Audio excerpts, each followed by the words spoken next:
Syederalun Tim Search and Rescue gabungan pada Selasa 21 Februari 2023 pagi ini kembali mengirimkan obat-obatan untuk Kapolda Jambi dan rombongan yang saat ini masih berada di lokasi.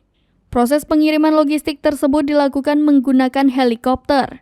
Kapolres Merangin AKBP Dewa Arinata mengonfirmasi pengiriman logistik tersebut.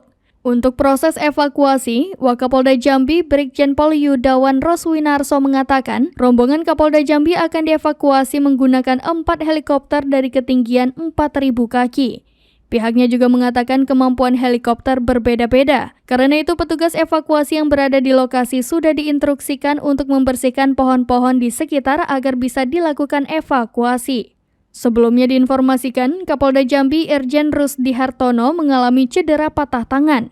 Cedera didapat setelah helikopter yang ditumpanginya mendarat darurat. Hal tersebut dikonfirmasi oleh Kabid Humas Polda Jambi, Kombes Mulia Priyanto yang mendapat informasi dari Direskrimum Polda Jambi, Kombes Andri Ananta yang satu rombongan dengan Kapolda.